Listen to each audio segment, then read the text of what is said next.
24 आणि 36 या दोन संख्यांचा आपल्याला काय करायचं आहे, LCM आणि HCF काढायचा आहे. HCF आणि LCM काढायचा आहे. तर HCF म्हणजे काय, मसावी, आणि LCM म्हणजे काय, लसावी. आता बघा, प्रथम आपल्याला काय करायचं आहे, 24 आणि 36चं काय करायचं आहे, फॅक्टर काढायचे. 24 आणि 36चं फॅक्टर काढायचे. 24चे प्रथम आपण काय करूया, फॅक्टर काढून घेऊया.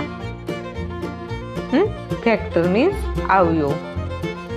आता बघा, बेन भाग जातो म्हणून मी बेन भाग घालवतो. बे एके बे, बे दोन्ही 4, बे सक्क 12, बेन त्री 6, 3 एके 3. हे झाले 24चे फॅक्टर. आता आपण काय करूया, 36चे फॅक्टर काढूया. आता 36चे फॅक्टर काढत असताना बघा, 36ला प्रथम 2 न भाग जातो म्हणून 2 न भाग घालू. बे एके बे, एकाशी एक उरलं म्हणजे किती झालं, इथं 16 झालं. बे 8 16.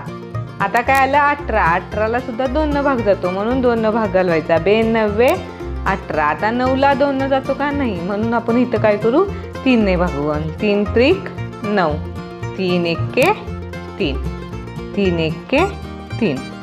चला, आता आपल्याला काय करायचं आहे, HCF काढायचं आहे. मग HCF काढत असताना आपल्याला काय करायचं आहे, पहिलं कॉमन फॅक्टर काढायचे आहेत. आता याच्यामधला HCFला कॉमन फॅक्टर कोणकोणते आहेत बघा बरं. 2 2, हे 2 2 काय आहे, समान आहेत. त्यानंतर हे 2 पण काय आहे, समान आहे. हे 2 आहे का इकडं, नाही, म्हणजे हा काय नाही, कॉमन फॅक्टर नाही.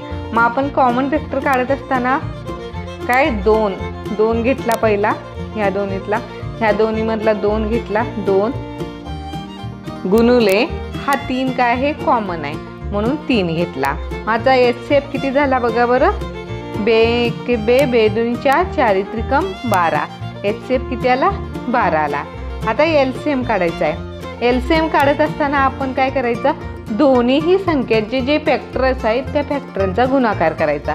मग आता प्रथम 2चा, 2 गुणुले 2 गुणुले 2 गुणुले 3 गुणुले 3.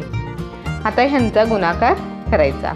बे दुनी 4, 4 दुनी 8, 8 त्रिक 24, 24 त्रिक 8, म्हणजे किती आलं, 72 आलं. 24 त्रिक किती आलं, 72. म्हणजे LCM किती आला, 72, आणि HCF किती आला, 12.